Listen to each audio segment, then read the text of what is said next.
There was one.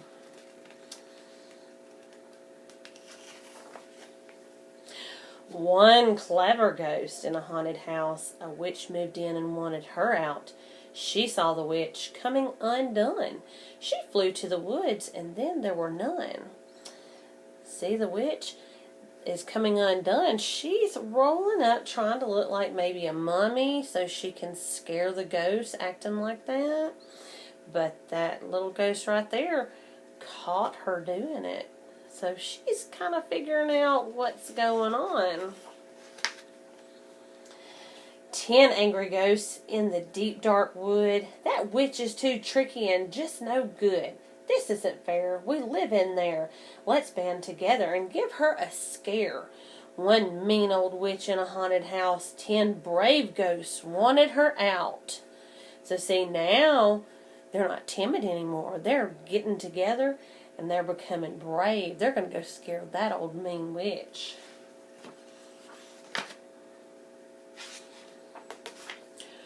Boo! And see how scared the witch is? Her hair's standing on end.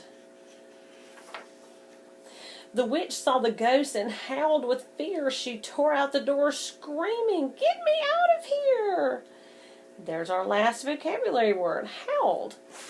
Howled means screaming, because she went howling and screaming out the door because they scared her so bad. And then there's the end. You can see where the ghosts are happy living in their house again.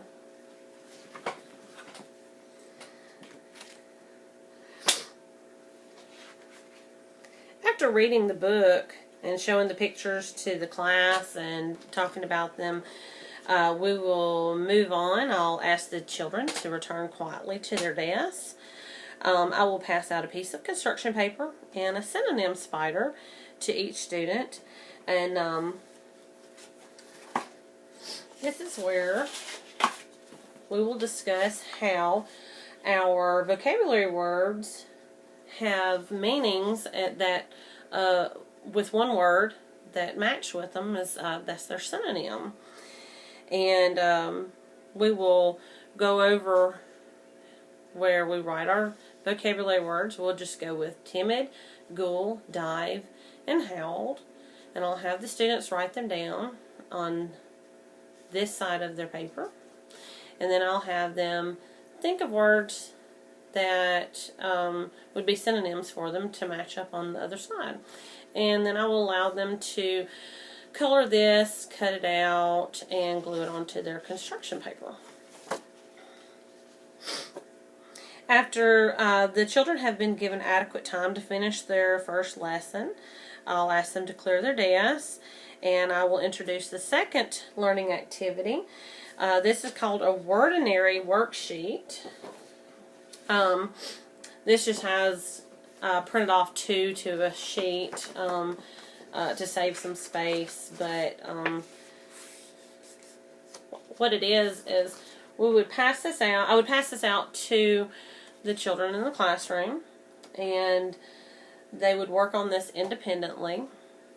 They would select a word from the word wall, our vocabulary words for today's lesson.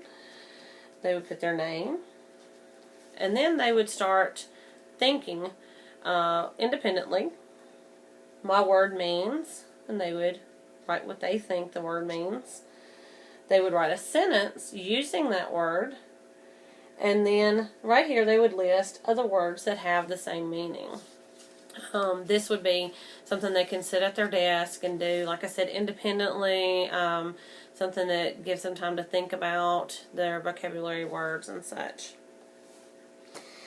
Those would be picked up for a grade. For my closure, I would ask the students 3 review questions. Who can recall how many ghosts were originally in the house? How did the ghost discover what was really happening in the house? Did the ghost devise or create a plan to get back in the house? If so, how did they do that? For homework, I have a vocabulary word map. What I would do is give each student a sheet that has our vocabulary words from today, and then our vocabulary word map. This is what they would take home to work for homework. They would write the vocabulary word that they select in the middle, the definition in their own words right here, some synonyms. I would probably suggest that they write down maybe 3 synonyms for the word. Use it meaningfully in a sentence. They can write their sentence here and then draw a picture that maybe is associated with that particular vocabulary word. So like if they chose vampire, they could draw a picture of a vampire, or if it was howled, they could draw a picture of maybe a wolf howling, such as that. But be creative. And then, of course, they would have their parents sign it, bring it back next day before returning to class. For my early finishers, I have the Choose and Chat worksheet. Basically, what they would do is just find some objects around the classroom that they are interested in, write the object in the space provided, and then some describing words about that object. Maybe if it was an eraser from the chalkboard, they could write that it's rectangular, that it's dusty, something like that. But that would give them time to sit and think, look around the room, and find objects to do that. For my special needs students, students with ADHD will sit at the front of the room. Students with reading disabilities will work with assigned paraprofessionals.